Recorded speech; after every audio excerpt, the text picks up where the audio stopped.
Hi, I'm Dr. Eric Kroll, and thank you for your interest in learning more about the ketogenic diet. The ketogenic diet is one of my favorite topics to speak about, maybe because it's one of those areas that mainstream medicine just really hasn't come around to accepting yet. The ketogenic diet is one of the most effective ways for losing weight, but it's not just a short-term solution. You can actually live a ketogenic lifestyle over the long term to manage weight. So how does the ketogenic diet work? The basic purpose of ketogenic diet is to transition your body into a fat burning state where basically you adapt to using fat as your primary fuel source. We never get to that state because we have so many carbs in our diet. But if you lower your carb intake low enough and keep your protein intake in moderation, your body will transition over a few weeks to where it uses fat as its primary fuel. And as we'll talk about momentarily, the body prefers to use fat as the primary fuel. And I'll keep coming back to the role of insulin. Basically, when we consume carbohydrates, our body has to produce insulin to bring the blood sugar down. And whenever insulin is floating around in the body to a significant extent, it does not let the body burn its fat stores. So even if you're careful about watching your calories and you're laboriously tracking everything and you're exercising, doing everything you should do, if you get too many of your calories from carbohydrates so that there's more insulin floating around, it prevents you from burning fat. It also has to do a lot with why people will commonly plateau, because they get to a point where the insulin is just not allowing any further fat usage. So when you lower your carbohydrate intake and convert to fat burning, your insulin levels are extremely low, and you basically utilize either the fat that's in your diet or the stored fat that you have for energy. So basically with a ketogenic diet, we're talking about consuming about 75% of your calories from fat and about 20 from protein and 5 from carbohydrate. So I'm often asked, how does this really differ from Atkins? Because it sounds a lot like it. And there's a very important distinction. The Atkins diet has commonly become known as a low carb, high protein diet. And many people who go low carb get high protein. And it's understandable because we've been brainwashed all these years to think that high fat is bad for us. So if you're going to lower carbs, your only other option is to get lots of protein. But the problem with protein is, protein is good, but if you get too much protein, the body breaks that protein down into amino acids and converts it to glucose. So if you're trying to become ketogenic, trying to convert to using fat as your primary fuel, but too many of your calories are from protein, those amino acids will be converted to glucose, and it won't really let you fully adapt to using fat as your fuel. So in general, we need to keep protein intake to about 1 gram per kilogram body weight. So for an example, if your goal weight is 150, that's roughly 65 kilograms. So you would limit your protein intake to 65 grams a day. And we need to keep the carb intake below 20 to 30 grams a day to stay in ketosis. So what about ketosis? Is staying in ketosis over the long term bad for you? And I love that question. A year ago, I would have answered it differently. Doctors, nutritionists, many people in healthcare have the misconception that ketosis is bad for you because we're all trained about diabetic ketoacidosis, which is a dangerous state. And you cannot stay in ketoacidosis. But it all comes down to the amount of ketones we're talking about here. When a diabetic is in ketoacidosis, a life-threatening state, the ketone levels in the blood are anywhere from 10 to 20 or more. When we talk about nutritional ketosis, a healthy state, the blood ketone levels are really just 1 to 3. So this has nothing to do with diabetic ketoacidosis. Ketosis, nutritional ketosis doesn't trash your kidneys, your liver, cause you to leach your bones, all the things that I thought before I really looked into nutritional ketosis as a healthy way of living. So then the next question that always comes up, and I know you're dying to know, is how can it be good for you to eat all this fat? And that's really the crux of what I want to share with you today. We are brainwashed, mostly by the pharmaceutical industry, but we've all bought into this idea for the last 20 years that heart disease is caused by saturated fat and cholesterol. And while this is very important, when the saturated fat and cholesterol is consumed in the setting of carbohydrates, the high insulin levels cause that fat to be packaged into tiny particles, which certainly contributes to plaque development in your arteries and leading to heart attack and stroke. But many studies have shown, and these are well-designed studies, by the way, done in academic settings, not the kind of studies that you can buy to show whatever result you want.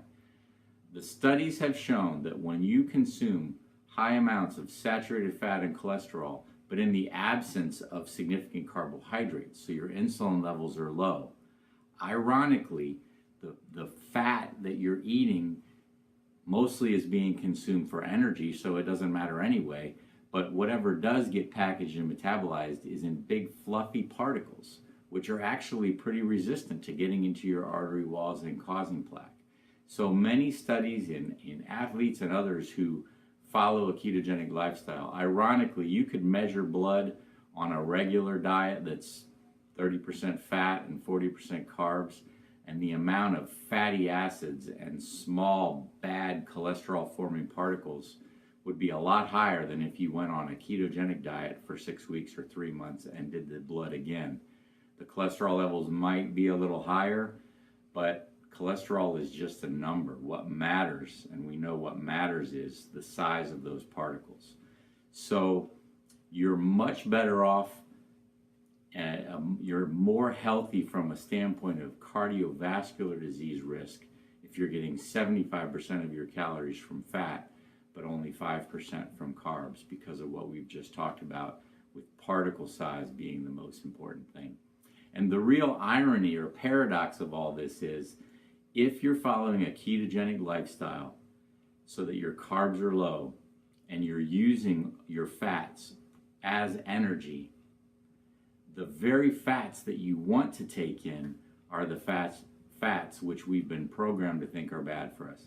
Saturated fats are the best, most efficient energy sources because the body doesn't have to break them down. There's not all these double bonds in there that cause it to be less efficient as a fuel source. So fully saturated fats like coconut oil, butter, red meat, the actual fat on the beef, those are ideal as energy sources. So when you're following a ketogenic lifestyle, those are the kind of fats that you actually want to consume, and they're not bad for you for all the reasons that we've just talked about.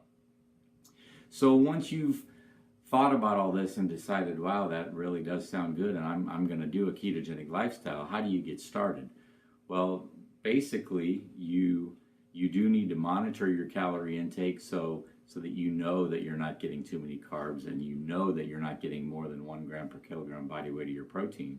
But as long as you keep your carbs below 20 to 30, after about 4 days, you're gonna burn up all the stored glucose you have in your body, stored as glycogen, and then your body starts on the path towards utilizing fat as its fuel. So imagine, and you might have heard this, you do go through a significant adjustment after 4 or 5 days where you start to feel bad because the body doesn't have the glucose and it hasn't yet adapted to using fat. So it wants to burn glucose in the brain. It's not there, so there's a lightheadedness, a fogginess, but that goes away pretty quickly. And you adapt a lot more quickly with a ketogenic diet than with Atkins when you're getting too much protein, because the high protein doesn't let you transition to fat burning as quickly, and so you don't have the glucose around, but you're also not adapting to using fat, so you basically don't have your primary fuel source at all, and you feel bad for a longer period of time. So it's also very important to track your ketone levels as you get started, and we do this simply by checking urine strips. So after 4 or 5 days, if you use a urine ketone strip, it'll turn bright pink or purple, indicating that you are releasing ketones into the bloodstream. And I also like to emphasize that for the first month or two, you can use those urine strips, but realize after 2 months or so, all those ketones that are released into the bloodstream are now being burned up for energy. So there really is not an excess to spill over into the urine. So after a couple of months, your urine strips will be negative, but you are in ketosis. So you really need to use blood ketone strips after a couple months to make sure that you're staying in ketosis. Because remember, it is important. I've told you that this is healthy for you to live this way, but that assumes that you're not getting hidden sources of carbs or too much protein and going out of ketosis. So it does require some monitoring just to make sure that you're staying in the healthy state of nutritional ketosis. So what if you are doing everything you're supposed to do and you're not going into ketosis? The most common reason for that is that you're getting too many carbs, hidden carbs, and that's why you need to be monitoring the carbs. And so as you check a urine ketone level and you're not in ketosis anymore, you can look back and see, well, where did the carbs come from? But sometimes you are so careful with the carbs that you know you didn't get too many carbs, and that's why the point about protein is a very important take-home point, because too much protein would be the second most common reason why you may not be getting or staying in the ketosis. So you keep it at literally 1 gram per kilogram of body weight. And you follow those two things and track your intake, generally you will get into ketosis. So what are the benefits of this healthy state of nutritional ketosis other than helping you manage your weight? Well, most people who live this way say that they've never had this much energy. Their primary fuel is always available. They don't get the highs and lows in energy level due to highs and lows in blood sugar intake. And they just feel good most of the time. No emotional highs and lows. And it's interesting, when you're on a ketogenic diet, you do experience hunger, but it's kind of like, okay, I'm hungry, but I'll get to it when it's convenient. You don't have a sense of I've got to eat now, because your body does have its fuel source available if it needs it. But there are more and more diseases which we're finding respond to a ketogenic lifestyle, mainly neurologic diseases, because as it turns out, our nervous system prefers to use fat as a fuel, so our nervous system functions better when we are living ketogenically. So Parkinson's disease, Alzheimer's, MS, and seizure disorders are conditions, part of which the treatment can be a ketogenic diet. But one of the most exciting new areas of research right here in my backyard at the University of South Florida is being done on cancer. And it turns out that cancer cells can't really adapt to using fat as a fuel. So they're looking at hyperbaric oxygen environments with a ketogenic diet as a way of literally starving out cancer cells. Very exciting. So it turns out that the ketogenic lifestyle, the ketogenic diet, is a healthy way of managing your weight.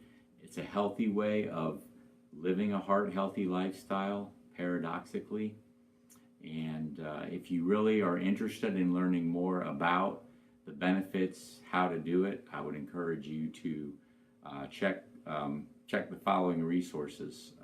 There's one in particular that I think is well done, and that is a book called Conquering Diabetes with a Ketogenic Diet by Ellen Davis. It explains a lot of the things that you can do if you're not feeling well in those first few weeks, and specifically what you can eat.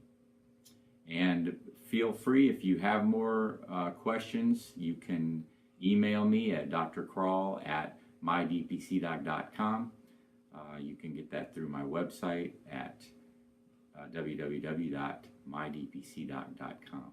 So thank you again for your attention and your interest in this amazing topic. And as you try to move forward and follow a heart-healthy lifestyle and aim for good health and healthy longevity, please always remember that not enough time is a euphemism for not enough desire.